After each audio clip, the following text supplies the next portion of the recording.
My name is Scott Challoner, and you are listening to the Leaders Council podcast for the people who run the country and the people who keep the country running. Now, as regular listeners of our programme may know very well, part of our mission here at the Leaders Council is to bring you a variety of distinct perspectives on leadership. And to this end, I'm delighted to be joined on today's show by Michael Bond. Michael, very warm welcome to yourself, and by all means, thanks for joining us on the show. Well, thank you, Scott. I hope what I have to say will be appreciated by everyone wide and far, and I hope I can contribute to their work and what they're trying to do in the world.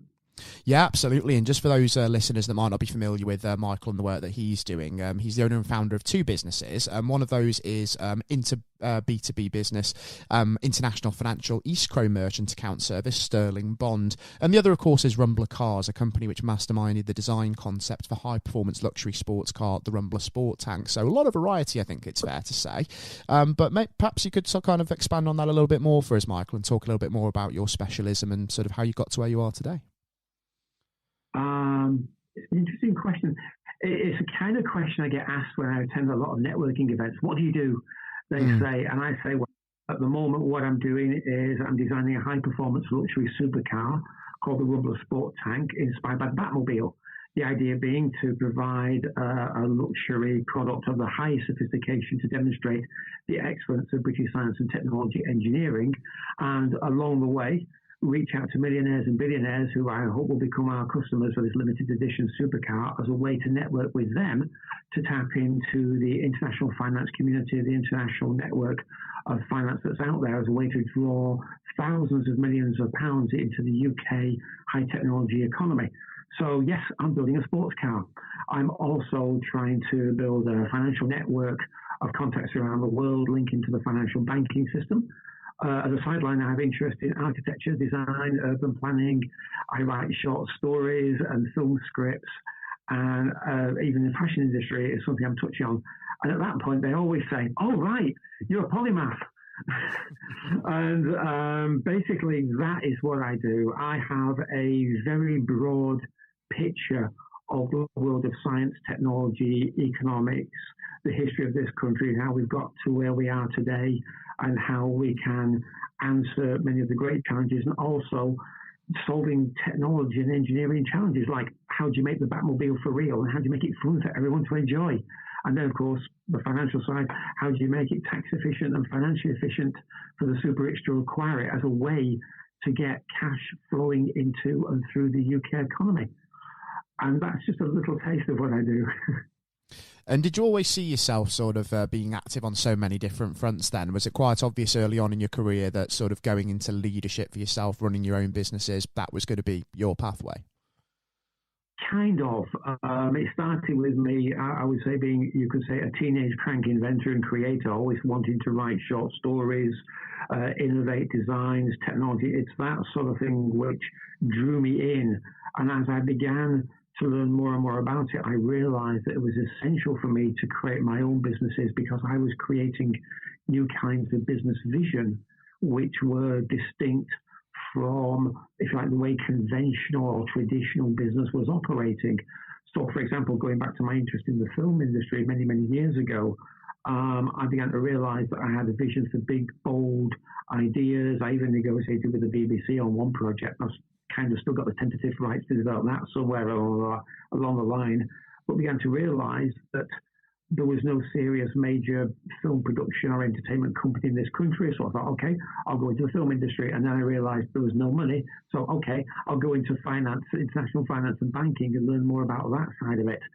And it's how things flow through 20, 30, 40 years of experience that I began to learn more and more about myself and how there are, if like, gaps within our systems, which meant it wasn't possible for me to work with traditional or existing business, because I thought I could create innovative new models. And that is how you could say I became a leader in those areas, innovating new structures, innovating new answers to challenging questions like, well, how do you design and build and sell a supercar? And how do you solve climate change? Well, you build a supercar and sell it to the super rich and use their money to solve climate change, and then embed all the technology in the car. And that sounds a bit circular, but That is the way my brain works. That's the polymath brain working full tilt, bringing several different sectors into solving and cracking one very large problem. So, yeah, Scott, it's a very long-winded and roundabout route to get there, but it's where I am today.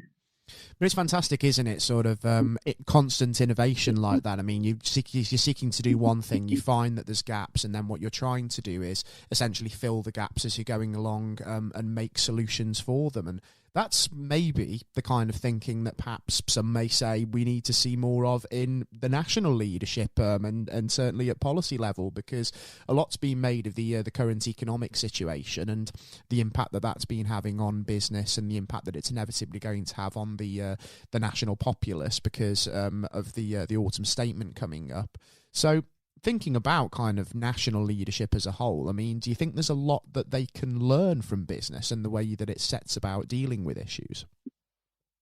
I could give you about a dozen examples, if I may. Let's start with one. When he was Prince of Wales, our now King Charles said, if you're going to solve climate change, you have to talk to the private sector. Because while government talks in billions, the private sector deals in trillions. And I know that from my own experience. I mean, I can't go into a great deal. I won't claim to be a professional high-level banker and financier. I've worked on the fringes and in certain very unique areas. And even there, I've touched upon those trillions. There is a huge amount of capital out there. But when you look at the current state of government and even the nature of government in this country, I've begun to realize over the last 20-odd years that the way the British system works is quite distinct and has sort of areas of weakness or areas of strength, depending on how you want to look at it. As I say, King Charles was saying the private sector can bring in trillions, the public sector can only deal with in billions, and the government itself is constrained to some extent by the very nature of government and constitutional government within the UK. For example, yesterday the Chancellor says that he's going to have to increase taxes are going to have to go up to bail out the country regarding obviously the enormous crises we've gone through over the last 2 or 3 years. And I'm sat here saying, no, mate, there's actually an answer. There is potentially hundreds of thousands of millions, possibly trillions of pounds that can be mobilised. And if I can build a bridge, I can actually bring that into the Treasury and drop a cheque in the post tomorrow. Of course, that would require an awful lot of people opening up an awful lot of doors to get to that point. But there are gaps in the system where if they can be bridged, we can actually build a more prosperous and more innovative society. And that is, in one sense, part of my overall long-term strategy. As I say, when going back to the Rumble Sport tank, that was not only a way for me to solve climate change by embedding new environmentally efficient technology in the car, but a way for me to prove my capabilities both on the technology level, designing the car, and on the financial level in terms of reaching out to millionaires and billionaires to bring their cash into the UK. The problem is that that could take a decade to do that properly, clearly, and professionally, at least to the standards that I set. At the same time, right now, we have a massive crisis facing this country, a crisis which is going to get worse over winter. And if I can find, say, the support of MPs, the support of Cabinet, I may be able to, as it were, jumpstart that system much more quickly and do it in days or even weeks rather than years. And that would require almost like a leap of faith on their side. But the money's there. There is sufficient cash in the private sector. But when it comes to, as it were, the leadership within government, they're actually constrained by the situation, the bureaucratic, the political, the constitutional, and the financial situation that they face, which means that they alone can't solve it. What they need is a wild card. They need someone to come in and, as I say, open the pipelines to the real cash. And if they permit me to do so, I can open those pipelines today. And theoretically, the crisis that we're fearing over the winter will not happen. Whether or not I can convince them is an entirely different matter. And I'm hoping anyone out there listening to this today can help me try and convince them, can help me get the word out, and we'll try and move as quickly as possible. If not, I'll go back and do the supercar and we'll do it eventually, and I will deliver those results. And we will see a kind of renaissance to the UK economy, because this country has enormous scientific, industrial, and economic potential if it's unleashed. I mean, I was reflecting on the last 100 years and how time and time again scientists, innovators, entrepreneurs came up with visionary ideas to revolutionize our economy. You look at the achievements from, say, the 1930s onwards, and you see fantastic talent in the aerospace industry, the railway industry, the computer industry, invention of radar, atomic power. I mean, Britain was the country which had the world's first civilian nuclear power plant, and then we basically abandoned the nuclear power industry, which right now we desperately need to solve the energy crisis. There is a vast amount of talent and a vast amount of capability out there. The government want it, the people want it, but we need to bridge that gap. We need to, in a way, to bridge the three-sided gap between the science capabilities, the finance that's sitting out there in the system, and, as it were, the political and public need. And that is where you will find me, as it were, in the middle with my, again, going back to my polymath mind, looking at all the different ways all those different sectors can be bridged and brought together for everyone's benefit. So that's my manifesto statement for today. Yeah, and how is it that we kind of got to the point where this solution is needed, do you think? Do you think it's sort of silo thinking in a way? There's a lot of bureaucracy in the political system, and there's maybe that sort of disconnect between them and the private sector? In a sense, yes. As I was saying earlier, in a sense, the political system is constrained by its own regulatory limitations, and to some extent by its own ideology, or how ideologically it interprets the regulatory situation. The private sector is very capable of delivering it, but even the private sector is to some extent constrained by its own limitations. Very many in the private sector are still doing, in a sense, what the public sector is doing, which is short-term thinking. They're thinking where the political sector is constrained by the need to think about elections every 3, 4, 5 years, depending on what mood the Prime Minister is in. The private sector is constrained somewhat by the need to think about the financial demands of its shareholders and the banks, who are obviously demanding their immediate return. And so while the scientists, the engineers, the innovators, the entrepreneurs like me can look 20, 50, or 100 years into the future, they can't. So there is a need for another agency, in a sense. I won't say a third sector, because that's a voluntary sector. There is a need for, in a sense, a fourth sector in our economy, which I've termed the sovereign sector, which, a bit like King Charles, thinks long-term, large-scale. And that is where there's a way to bring innovators like me in to act on that very, very high level and help them see past their own short-term limitations. And that's no reflection on saying that they are limited. It's a reflection on the fact that they are, in a sense, constitutionally, legally, or financially limited by what they can do, what they're empowered to do, and what they have to do. And to some extent, you could say that they're overburdened by that, and overburdened by the sheer crises that we're facing right now. And we obviously know about Brexit. We know about the bombs in Ukraine and the bug going around. That would overpower almost anyone. Even I sometimes scratch my head as to how I would have dealt with that in their shoes. But long term, there are answers, and long term it is possible to mobilise resources.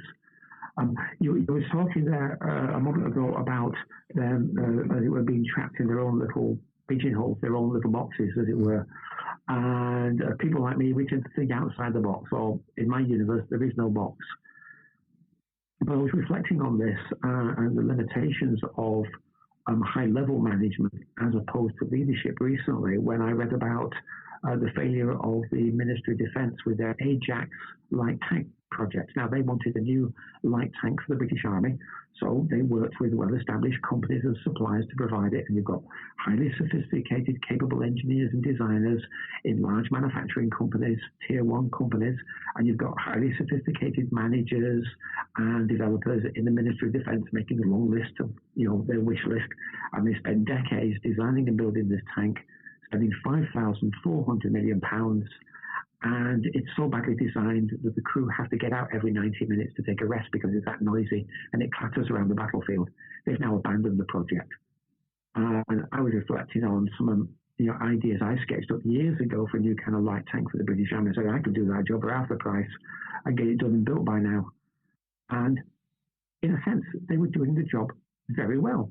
They were doing a sophisticated management job. They were doing a sophisticated engineering job, but the end product was wrong. There was no leader in charge, as it were, smacking heads together and saying, "You're getting it wrong, guys. Stop now and do it in a different way, or just rip the whole thing up and get it right." And you were saying, people are constrained, and in a sense, that's one of the roles of leadership, to be able to smack people's heads together and say, "Look, this is wrong. This is seriously going astray. You need to get back on track." And it's like being the captain of the ship and knowing the course and knowing the destination and pointing out that the ship's heading towards an iceberg and you might want to change course quickly. But at the moment, with so much management around, you end up with large-scale catastrophes because there is no one who knows enough about the job to be able to sit and view downwards on the whole project. You've got so many people and so many committees all doing their own part of the job, and no one sitting back and saying, "Yes, you've got a nice new tank, and it's very heavy, and the suspension doesn't work, and you could have to get out for a rest every 20 or 30, 40 minutes because it's that noisy."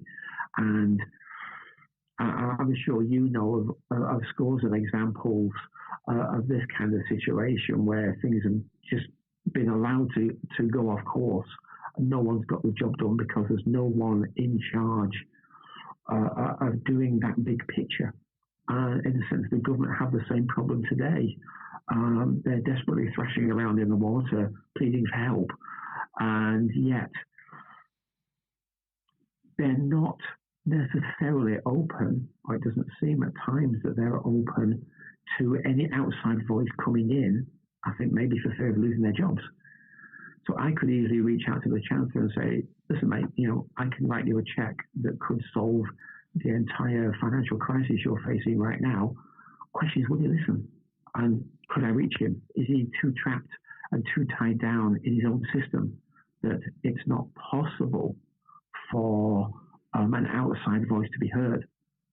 And there is a sense, and many people have expressed this, a sense that there is a need for some kind of outside voice to be able to speak from on high, as it were, or speak from a side as like an advisor, to come in and say, "Listen, I can bridge that gap.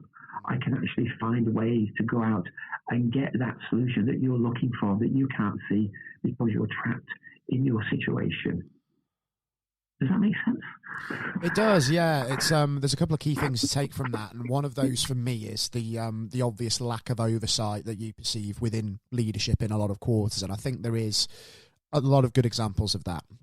And that's something incredibly important to consider. Oversight is so important within leadership, and when we have such a sort of a comprehensive team of different managers doing different things, there needs to be some oversight to make sure that it's not siloed thinking and that there is actually some real cohesion between sort of different aspects. And the other thing as well that you touched on, which I found really interesting and it has come up on the show before incidentally, is short-termist thinking. And in the political system, you can understand why that's there, because we're thinking in parliaments, we're thinking in 4 or 5 year cycles. We're not setting our successors up to succeed. And I think in a way, as good as some of our fantastic sort of government programmes to support innovations are, such as Innovate UK, I think they are sort of almost falling victim to the same thing in a sense. I mean, they are short-termist intensive support to try and get innovations off the ground, but that longer-lasting legacy programme, the softer touch stuff to make sure there's longevity there and to help it develop, that seems to be lacking a bit, doesn't it? And that's why sometimes we don't keep some of our best innovations in the UK, and we often see some very promising businesses being absorbed by those that sit in Silicon Valley or in China, for instance. Well, definitely. It's a combination of short-term thinking driven by political requirements and political demands, and also failure of capital. As I was saying, there is trillions of pounds out there in the private sector, I mean, I was speaking to the Bank of England just before COVID hit on my overall strategy and the action plan I'd created to create a kind of hyper stimulus for the economy. They confirmed to me that there's, 5 million pounds of credit not used in this country, let alone, I mean, I've identified maybe 20 million in the international banking and finance system. In a way, this is one of the reasons why I designed the Rumble of Sport Tank as a way to reach out to millionaires and billionaires to start plugging in to that sector.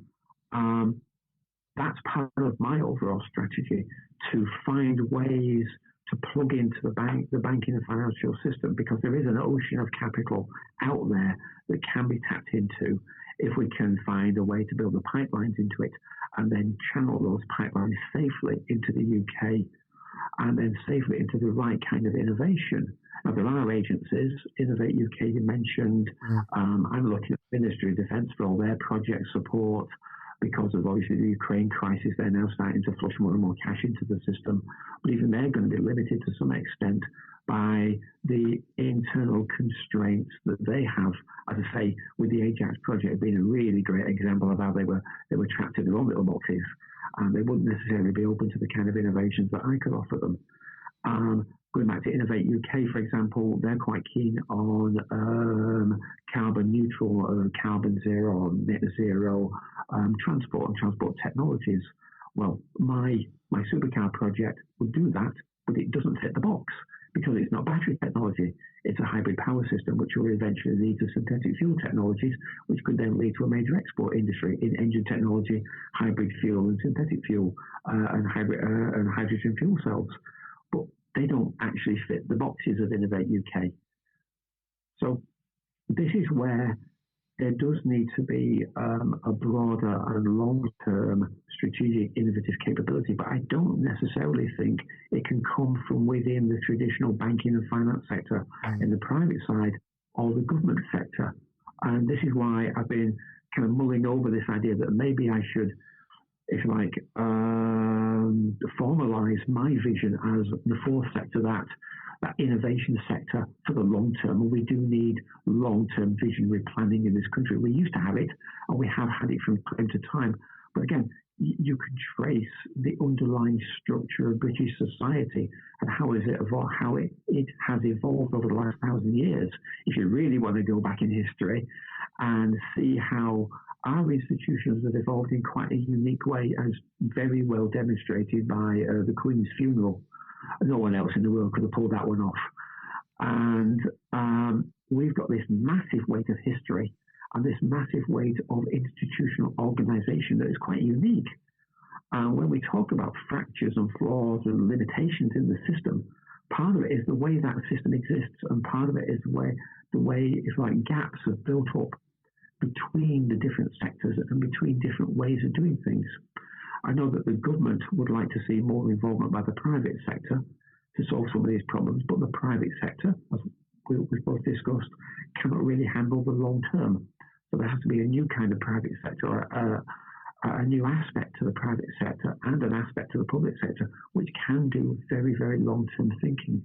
And that's the kind of agency I've been trying to formulate, and that's the kind of offer I've been trying to put forward, either through my very big financial vision, which can be delivered quite quickly, or through my supercar project, which lays down the foundations for creating that as a private sector, which can then lead eventually to that public sector delivery. And it's an incredible vision, isn't it? A whole new fourth sector, a whole new system to really back innovation and unlock the potential of the country. And it's fascinating to certainly hear more about it. And it's certainly something that maybe sort of a few months or even a year or so down the line, Mike, I'd love to catch up with you on and just see exactly where progress is on really trying to sort of bang the drum on this, because I can imagine that hopefully sort of maybe a year from now, say we were to catch up on the show, your ambition is to really hope to have got this off the ground somewhat. I got basically two strands to my bow. The first would be to reach out to members of parliament and the political system and say, listen, guys, if you really need a solution, we can sit down and talk.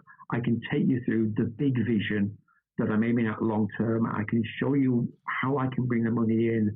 And if you're prepared to take a leap of faith and trust me, and I can obviously try and demonstrate much more of my abilities in that field, then we can start signing off on the deals. And on the simplest level, that's just exchanging a few sheets of paper, a few agreements and contracts, and then the cash will start to flow almost instantly on that basis. That will be one possible course of action over the next weeks, months, year, the next year. The other strategy will be to reach out to anyone who is interested in the private sector finance, who would love to share in my supercar project, come and fund that, get that rolling as quickly as possible. And then once that is on the road, we'll start reaching out to the millionaires, the billionaires, the private sector funding, the international finance, international banking sectors, and plug all that together. And then I will be able to come back to probably the next set of politicians in the next government in 4 or 5 years' time and say, there's the solution, is now ready for you. So I would love to do a quick solution if I can win the right kind of approvals and support. Otherwise, I've got the longer term, longer solution, which is now rolling, or which will begin rolling soon. So yeah, in a year's time, things can change dramatically. Well, let's hope certainly we do see some significant progress on that. And if it is going to be the long haul, it's going to be the long haul. But there's certainly a great vision there in the making, Michael. And I do wish you all the luck in the world in really implementing that to the best possible effect. Because, like I say, anything where we can really unlock the full potential of this country is incredibly exciting. And just for listeners that may be tuning into the programme, if you do have anything to say about Michael's idea, you can contact us directly. That would be via leaderscouncil.co.uk/contact-us. Or if you have your own perspective to bring to the discussion table on this and you run a business or an organisation of your own, you can also apply to be on our programme, just so you know, via leaderscouncil.co.uk/apply, and that's certainly something worth looking at. For now, I have to say, Michael, thanks ever so much for taking the time to join us on the programme to talk through your vision and your solution there and your sort of take on the economy at the moment. It's been absolutely fascinating and really eye-opening for myself. And I'm sure the listeners share that sentiment, and I'd certainly love to discuss this again and just see, hopefully, how far it's got off the ground in the time between our discussions. Okay, look forward to it, Scott. See you later. Yeah, likewise, Michael. It's been brilliant welcoming you on, and I do hope that everybody as well has thoroughly enjoyed the interview today just as much as I have. As always, I've been your host, Scott Challoner, on today's episode of the Leaders Council podcast, talking all things current affairs and innovation today. And until next time, do take care all, and goodbye.